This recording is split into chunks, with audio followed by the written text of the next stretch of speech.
Це Сашко. Він тут, аби розповісти про те, як він став розробником ігор. Це Сашко. Він тут, аби розповісти про те, як він став розробником ігор, розповісти про його факапи, курйозні моменти та нативно прорекламувати гру Бавовна Included. Але спочатку пілот, який є знайомством з персонажами. Так, він буде читати те, що написав заздалегідь, тому що погано імпровізує, але гарно пише. Якщо це було б навпаки, він би виступав, як леви на джипі, а не програмував. Фонд левів на джипі – це фонд, куди ми відсилаємо відсоток з прибутку.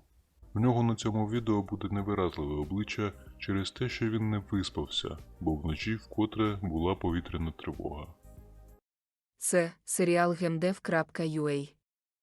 Пам-пам. Отже, почнемо з самого початку. В дитинстві я мріяв працювати в офісі. Тоді я ще не бачив цей ситком, який, до речі, тепер обожнюю. А якщо вам він не подобається, вимикайте це відео і не купляйте Бавовна Included. Не хочу, щоб такі люди купляли цей шедевр. Шуткую, благаю, купіть. Так, мріяв працювати в офісі. Просто мені здавалося, що це круто працювати в офісі. Спокійно і чомусь перспективно. Але згодом я почав боятися рутини. Мене лякала думка про те, що кожен день буде схожий на попередній, що я буду робити те, що робити не хочу до кінця своїх днів. Як то кажуть, якщо ти любиш свою роботу, тобі не доведеться працювати ні дня свого життя. Тому ще зі шкільних часів я почав шукати те, чим хочу займатися по життю. Чим справді хочу займатися. Тут і почалися мої життєві факапи. Спочатку я хотів бути поетом-письменником. Писав багато і погано, хоч згодом з'явилося декілька віршів, які мені подобаються. Потім я хотів бути мультиплікатором.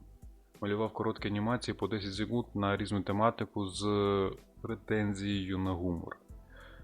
Через деякий час я почав нарізати ролики з гумористичних шоу, накладаючи на них музику, яку сам почав писати і викладати на YouTube.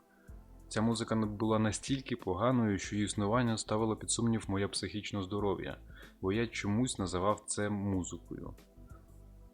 Але сам процес оцього мені подобався, тому я обрав псевдонім просто Дракон, як іронію на всі ці псевдоніми по типу АК-47, Гаррі Топор, Гранатомет 2000, чи хто там ще є причиною деградації населення, та почав писати музику та пісні.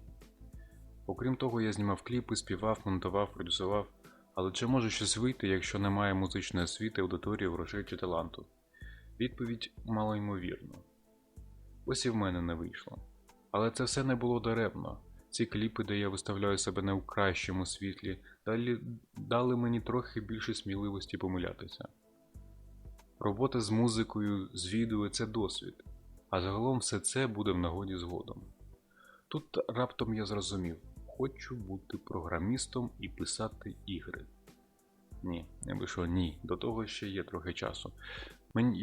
Потім я усвідомив, що мені остогидло читати новини, де люди вбивають, грабують один іншого. Новини, від яких тяжко на серці. Тому я захотів робити новини, від яких на серці легко. Подумав, що може, якщо додати в інфопростір людей більше позитиву, то і люди самі будуть більш позитивними. Тож я почав робити гарні новини. Шукав в інтернеті найбільш позитивні та висвітлював їх. Згодом те ж саме почав робити Джон Красінський. А це, мати його чудова жінка, я впевнений, Джон Красінський. Одна з найприємніших людей Всесвіту. Нащо дивитися мене, якщо є він? Всі ці коливання, потуги вибору, чим хочу займатися, були впродовж років 10. Це не справа кількох тижнів. Отже,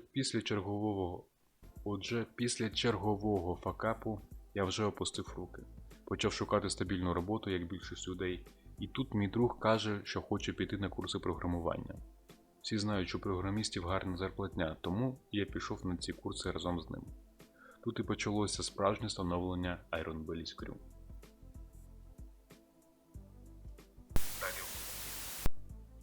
Далі буде. Це серіал gamedev.ua.